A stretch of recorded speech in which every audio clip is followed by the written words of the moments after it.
Hi use welcome to our channel. Present మనతో పాటు దాము బాలాజీ గారు సీనియర్ జర్నలిస్ట్ ఉన్నారు. వారితో ఒకసారి మాట్లాడదాం.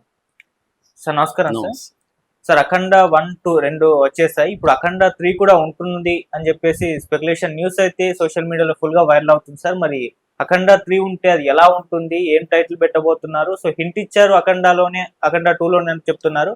మరి ఎలా ఉండే అవకాశం ఉంది సార్ అఖండ 2? యాక్చువల్గా అఖండ 2021లో వచ్చింది, అది హిట్ అయింది. అది ఫ్యామిలీ లేకపోతే సమాజం అనే యాంగిల్లో మాత్రమే పెట్టుకున్నారు. అది బాలయ్యది కొత్తగా అనిపించడం, అఘోర క్యారెక్టర్ డిఫరెంట్గా ఉండడం, దానివల్ల హిట్ అయింది. దాని తర్వాత దాన్ని ఉపయోగించుకొని అఖండ 2 తీశారు. అఖండ 2కి వచ్చేసరికి ఫ్యామిలీని తగ్గించేసి దేశభక్తి, సనాతన ధర్మం ఈ రెండింటిని హైలైట్ చేయడం కోసం ఇప్పుడున్న కాంటెక్స్లో, ఎందుకంటే కూటమి ప్రభుత్వం ఉంది కాబట్టి ఇది చేద్దాం అనేది ఒక యాంగిల్. రెండో యాంగిల్, ఇది పాన్ ఇండియా సినిమాగా తీయాలి. పాన్ ఇండియా సినిమాకి ఇవాళ మంచి డిమాండ్ భక్తికి ఉంది, అది కూడా హిందూ భక్తి పెట్టుకొని హిందువులకు వ్యతిరేకుల్ని విలన్గా చూపిస్తూ హిందువుల్ని హీరోలుగా చూపించే సినిమాలకి మంచి మార్కెట్ అయితే వచ్చింది బీజేపీ ప్రభుత్వం వచ్చిన తర్వాత. సో అందుకని దీన్ని ఉపయోగించుకొని నార్త్ వాళ్ళకి కూడా కనెక్ట్ అయ్యే విధంగా దీన్ని సెట్ చేద్దామనే ఒక ప్లాన్తో వీళ్ళు డైరెక్టర్ కానీ మేకర్స్ కానీ బయలుదేరి అఖండ 2 తీశారు. కాకపోతే దీనికి మిక్స్డ్ టాక్ వస్తుంది. నిన్న మొత్తం ఆక్యుపెన్సీ కూడా 56% కూడా ఆక్యుపెన్సీ లేదు. అట్లాగే కలెక్షన్లు కూడా ఊహించినంత కలెక్షన్లు అయితే లేవు. నాకు తెలిసి ఇప్పుడు ఇండియా టోటల్ నెట్ వచ్చి 30 కోట్లని sacknews.com చెప్పింది. అయితే సినిమాలో ఎండ్లో జై అఖండ అనే టైటిల్ వేశారు. సో ఇది జై అఖండ అంటే ఇప్పుడు 3వ పార్ట్ రాబోతుంది అంటున్నారు. ఈ 3వ పార్ట్ గురించి ఆల్రెడీ చర్చ మొదలైంది. కాకపోతే 3వ పార్ట్ తీస్తారా? ఎందుకంటే ఈ అఖండ 2 ఈ రోజు రేపుని బట్టి తెలిసిపోతుంది. మండేకంతా దీని క్లారిటీ వస్తుంది. ఇది ఏ స్థాయి హిట్ అంటే డబ్బులు ముందు రావడం అనేది important. Already pre theatrical business 145 కోట్లు చేసింది కాబట్టి 145 crores షేర్ రావాలి ఫస్ట్. ఇప్పుడు నిన్న వచ్చింది 30 కోట్లు నెట్ వచ్చింది. సో ఈరోజు రేపు కలుపుకుంటే 3 రోజుల్లో ఒక 100 కోట్లు వస్తాయి. మళ్ళీ స్లో అయిపోతుంది, మండే తర్వాత స్లో అయిపోతుంది. దాని తర్వాత నెక్స్ట్ వీక్కి ఇంకా అసలు కనబడకుండా కూడా పోవచ్చు. ఎందుకంటే మన దాని అవతార్ 3 వస్తుంది కాబట్టి ఈ కాంపిటీషన్ పెరుగుతుంది. రెండోది ఏంటంటే ఇది తెలుగు సినిమా, తెలుగు ప్రేక్షకులే దీన్ని భరించాల్సిన పరిస్థితి. మిగతా వాటిలో అన్నిట్లో కలిపి ₹1 కోటి కూడా రాలేదు నిన్న. హిందీలో అయితే ఇంకా దారుణంగా ఉంది. 5-6% కూడా ఆక్యుపెన్సీ రేట్ హిందీలో లేదు నార్త్ ఇండియాలో. కాబట్టి ఇది పేరుకి పాన్ ఇండియా సినిమాగానే ఉంది, కానీ ఇది ఓన్లీ తెలుగు సినిమాగా మిగిలిపోయింది. కాబట్టి ఈ నేపథ్యంలో నిజంగానే సాహసం మళ్ళీ చేస్తారా అనేది ఒక డౌట్.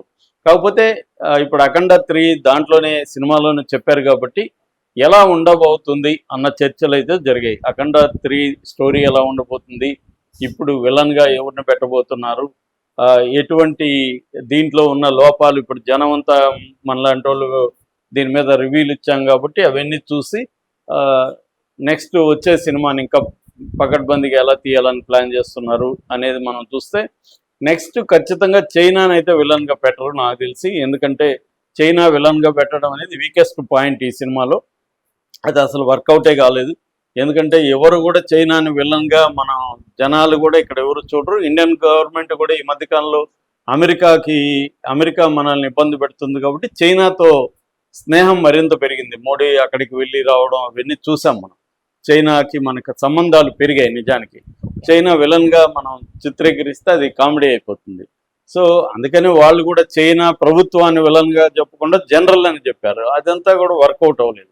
మనకి ఎంతసేపు మనకి విదేశం విలన్ అంటే పాకిస్తాన్ తప్ప వేరే మార్గం లేదు.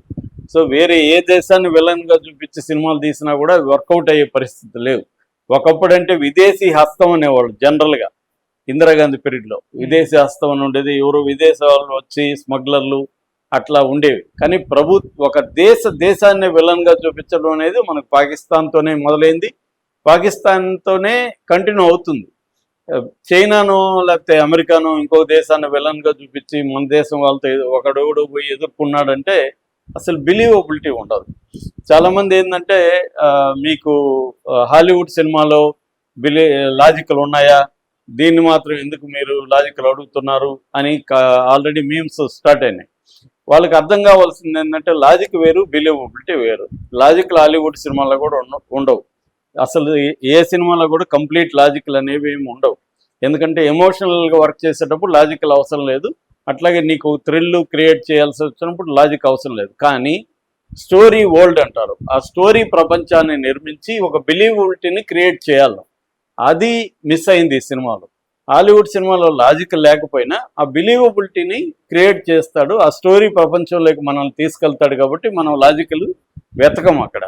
సో ఇక్కడికి వచ్చేసరికి లాజికల్ ఎందుకు వెతుకుతున్నామంటే నిన్ను తీసుకెళ్ళలేకపోయాడు, నిన్ను ఇన్వాల్వ్ చేయలేకపోయాడు. చేయలేనప్పుడు నీకు అన్ని లాజికలే కనబడుతుంటాయి. కాబట్టి అక్కడ ఫెయిల్ అయినారు వీళ్ళు. ఇప్పుడు థర్డ్లో ఇవన్నీ చూసుకొని దాన్ని జాగ్రత్తగా తీసే అవకాశం ఉంది.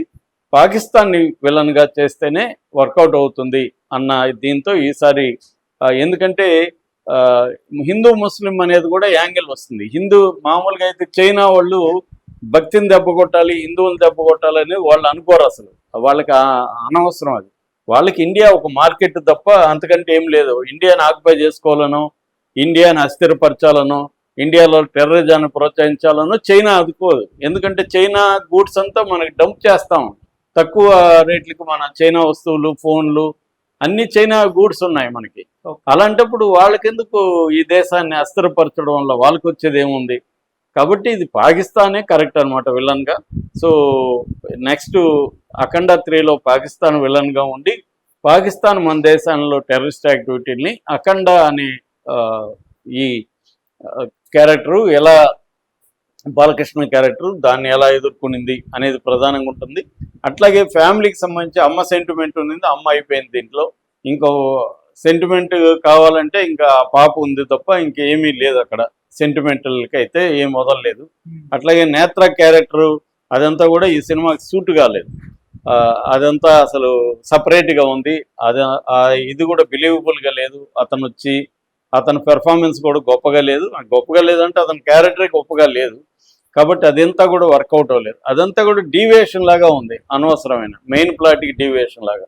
అట్లాగే బాలకృష్ణ ట్రాక్ కూడా కరెక్ట్గా, ఇంకొక ఎమ్మెల్యే బాలకృష్ణ క్యారెక్టర్ కూడా కరెక్ట్గా దీంట్లో సెట్ కాలేదు. సో దాన్నంతా కూడా ఇప్పుడు చేసి అంటే వాళ్ళు ఏదో పాట కోసం లేకపోతే ఇంకొక ఫైట్ కోసం పెట్టుకున్నట్టుంది తప్ప, లేదంటే కొద్దిగా మదర్ సెంటిమెంట్ కోసం పెట్టుకున్నారు. అన్న కూతురని పెట్టుకున్నారు, ఫ్యామిలీ ఎలిమెంట్ ఉండాలని పెట్టుకున్నారు. నిజానికి అఘోరికి ఫ్యామిలీ ఎలిమెంట్లు అవసరం లేదు, అఘోరికి ఫ్యామిలీ ఉండదు కూడా. అందుకని అఘోరి అక్కడికి వెళ్ళలేడు కాబట్టి శివుడే అఘోరి వేషంలో వెళ్ళాడని అదొక ట్రాక్ పెట్టారు. అది కూడా ఏం వర్కౌట్ అవ్వలేదు, ఆ ఎమోషన్ రాలేదు. ఆ శివుడు కూడా మనకి కనెక్ట్ అవ్వట్లేదు, ఆ శివుడి క్యారెక్టర్తో ఆర్టిస్ట్ కూడా కనెక్ట్ అవ్వట్లేదు. సో ఇవన్నిటినీ వీళ్ళు తీసేసి, అంటే దీంట్లో ఎలాంటి మైనస్లు ఉన్నాయి, ప్రజలకి జనంకి ఆడియన్స్కి ఏదైతే కనెక్ట్ కాలేదు ఇవన్నీ తీసేసి కొత్త స్టైల్లో అఘోరాన్ని ప్రజెంట్ చేయకపోతే జై అఖండ వర్కౌట్ అయితే కాదు. ఎందుకంటే ఇప్పుడు ఫస్ట్ అంటే కొత్తగా ఉన్నింది ఫస్ట్ అఖండలో, మళ్ళీ దీనికి వచ్చేసరికి దీంట్లో అనేక అంశాలు సరిగా కుదరలేదు, పాకం కుదరలేదు. ఫస్ట్ హాఫ్ అయితే పరం బోరింగ్గా ఉంది. దానికి మెయిన్ కారణం ఈ బాలయ్య క్యారెక్టరే, ఎమ్మెల్యే క్యారెక్టర్. అదంతా కూడా ఆ ఎపిసోడ్, ఆ సాంగ్ అదంతా దీనికి సంబంధమే లేకుండా పోయింది. అంటే 2 సినిమాలు చూస్తున్నామేమో అనిపించింది, ఒక పాస్ సినిమా, ఒక కాంటెంపరీ సినిమా చూస్తున్నట్టుగా అనిపిస్తుంది. కాబట్టి అవన్నీ తీసేసి ఇప్పుడు పాకిస్తాన్కి విలన్కి పెట్టి ఒక serious action cinema with different background చేయబోతున్నట్టుగా వాళ్ళ ప్లానింగ్ అయితే అది ఉన్నట్టుగా తెలుస్తుంది. కానీ ఇప్పటికిప్పుడు జరగదని నేను అనుకుంటున్నాను. బాగా మళ్ళీ గ్యాప్ రావచ్చు. ఈ లోపల బోయపాటి వేరే వాళ్ళతో చేసుకొని మళ్ళీ వచ్చే అవకాశం ఉంది. అలాగే బాలయ్య కూడా వేరే కమిట్మెంట్స్ ఉన్నాయి కాబట్టి ఇప్పటికిప్పుడైతే అఖండ 3 అది బోయపాటి ఐడియా ఉండొచ్చు, బోయపాటికి అఖండ కలిసి వచ్చింది కాబట్టి ఆయనకి ఒక నమ్మకమైన గ్యారంటీ సినిమా ఉంటుంది. అట్లాగే బడ్జెట్ కూడా పెట్టచ్చు. రెండోది ఏంటంటే ఇది నేషనల్ లెవెల్లో కనెక్ట్ కాలేదు, తమిళ్లో లేదు కలెక్షన్లో. కన్నడ దారుణంగా ఉంది, 5 లక్షలు ఎంతో వచ్చింది కన్నడలో. మలయాళంలో కొద్దిగా బెటర్గా ఉంది కానీ కలెక్షన్లు అక్కడ కూడా లేవు. అంటే ఆక్యుపెన్సీ కొద్దిగా బెటర్గా ఉంది అక్కడ తమిళ్, కన్నడ, హిందీతో పోలిస్తే. కానీ ఓవరాల్గా కలెక్షన్లు అన్నీ కలిపి ₹1 కోటి కూడా లేవు మొత్తం నాన్ తెలుగు. సో అందువల్ల తెలుగే మొత్తంగా దీన్ని కవర్ చేయాల్సిన పరిస్థితి ఏర్పడింది.